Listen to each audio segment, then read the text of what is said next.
Praise the Lord. സ്നേഹമുള്ളവരെ, ജെറമിയ 31:3 കർത്താവ് ജെറമിയ പ്രവാചകനിലൂടെ അരുളി ചെയ്യുന്നു, എനിക്ക് നിന്നോടുള്ള സ്നേഹം അനന്തമാണ്, നിന്നോടുള്ള വിശ്വസ്തത അചഞ്ചലവും. യെശയ്യാ 54:10 മലകൾ അകന്നു പോയേക്കാം, കുന്നുകൾ മാറ്റപ്പെടാം, എന്നാൽ എൻ്റെ അചഞ്ചലമായ സ്നേഹം നിന്നെ പിരിയുകയില്ല. കർത്താവിന് നമ്മോടുള്ള സ്നേഹം അനന്തമാണ്, അചഞ്ചലവുമാണ്. യോഹന്നാൻ 3:16 തിരുവചനം പറയുന്നു, അവനിൽ വിശ്വസിക്കുന്ന ഏവനും നശിച്ചു പോകാതെ നിത്യജീവൻ പ്രാപിക്കുന്നതിനു വേണ്ടി തൻ്റെ ഏകജാതനെ നൽകാൻ തക്കവിധം ദൈവം ലോകത്തെ അത്രമാത്രം സ്നേഹിച്ചു. അതായത് ദൈവം നമ്മെ ഓരോരുത്തരെയും അത്രമാത്രം സ്നേഹിച്ചു.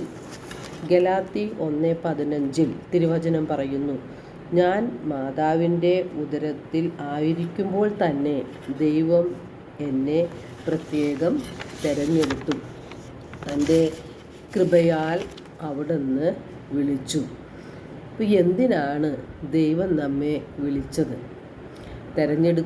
ദൈവം നമ്മെ തിരഞ്ഞെടുക്കുകയും ദൈവം നമ്മെ വിളിക്കുകയും ചെയ്തു. അതെന്തിനു വേണ്ടിയാണ്?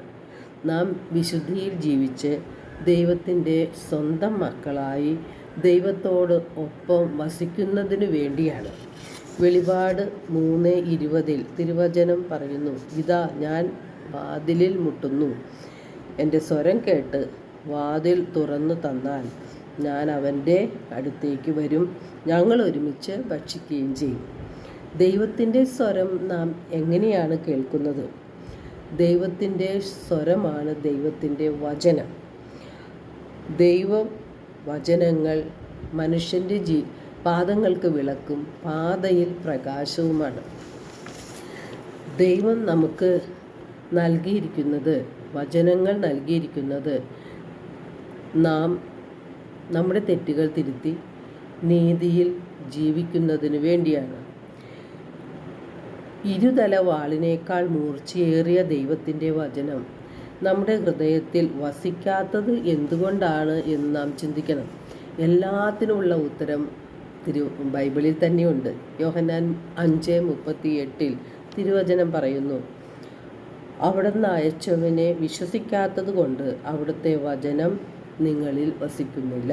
അപ്പോൾ യഥാർത്ഥത്തിൽ പിതാവായ ദൈവം അയച്ച പുത്രനെ നമ്മൾ വിശ്വസിക്കാത്തത് കൊണ്ടാണ്, അല്ലെങ്കിൽ ദൈവത്തിന് ഒന്നാം സ്ഥാനം കൊടുക്കാത്തത് കൊണ്ടാണ് ദൈവവചനം നമ്മുടെ ഹൃദയത്തിൽ തങ്ങി നിൽക്കാത്തത്. ദൈവത്തെക്കാൾ അധികമായി നാം ഈ ലോകത്തെ സ്നേഹിക്കുന്നുണ്ട്. അറിഞ്ഞോ അറിയാതെയോ നാം സ്നേഹിക്കുന്നു.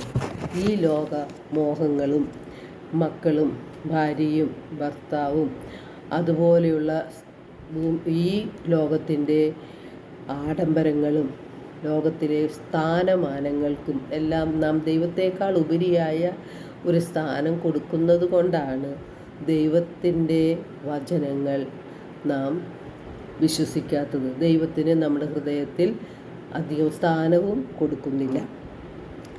ദൈവത്തെക്കാൾ അധികമായിട്ട് നാം ഈ ലോക വസ്തുക്കൾക്ക് അല്ലെങ്കിൽ വ്യക്തികൾക്ക് സ്ഥാനം കൊടുക്കുമ്പോൾ ഒന്നാമത്തെ പ്രമാണത്തിനെതിരായാണ് നാം പ്രവർത്തിക്കുന്നത് എന്നുകൂടി നാം അറിഞ്ഞിരിക്കണം.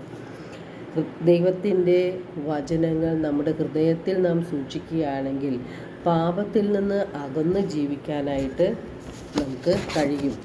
യേശു പറഞ്ഞിട്ടുണ്ട്, എൻ്റെ വചനം ആത്മാവും ജീവനുമാണ് എന്ന്. ആത്മാവും ജീവനുമായ ദൈവത്തിൻ്റെ വചനങ്ങൾ അനുസരിച്ച് നാം ജീവിക്കേണ്ടവരാണ്. നമുക്ക് എങ്ങനെ വിശുദ്ധിയിൽ വളരാൻ സാധിക്കും? ദൈവം ആഗ്രഹിക്കുന്നത് എന്താണ്?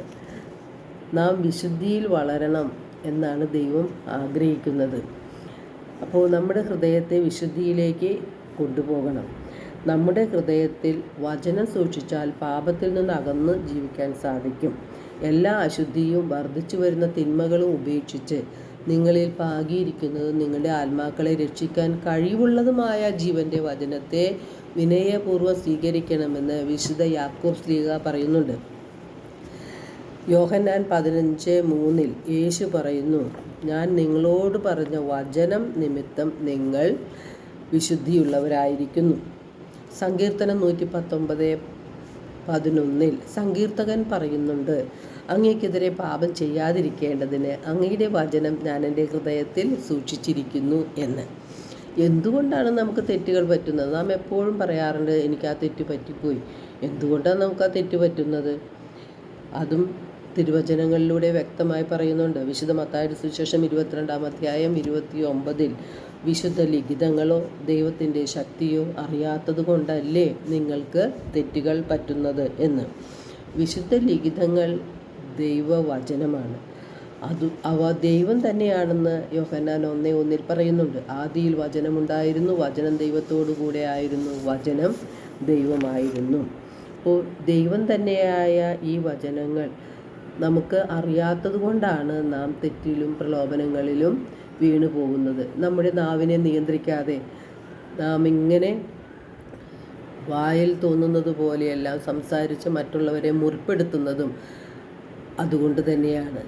പല സ്ഥലങ്ങളിലും നിശബ്ദതയും മറ്റുള്ളവരെ അംഗീകരിക്കുകയും ചെയ്യേണ്ടത് ഓരോ വ്യക്തിയുടെയും കടമയാണ്. അല്ലാതെ തോന്നുന്നതെല്ലാം വിളിച്ചു പറഞ്ഞുകൊണ്ട് മറ്റുള്ളവരെ വാക്കുകളാൽ വേദനിപ്പിക്കുന്നത് ശരിയല്ല. നാം ദൈവത്തെ സ്തുതിക്കുന്ന അതേ നാവ് കൊണ്ട് തന്നെ നമ്മുടെ സഹോദരങ്ങളെ നാം മുറിപ്പെടുത്തുന്നു. അപ്പോൾ ഒരേ അരുവിയിൽ നിന്ന് ശാപവും സ്തുതിയും വരുന്നത് ശരിയല്ല എന്ന് നാം മനസ്സിലാക്കിയിരിക്കണം. എല്ലാവർക്കും ഒരു നല്ല ദിനം ആശംസിക്കുന്നു. ദൈവം നമ്മെ ഓരോരുത്തരെയും സമൃദ്ധമായി അനുഗ്രഹിക്കട്ടെ.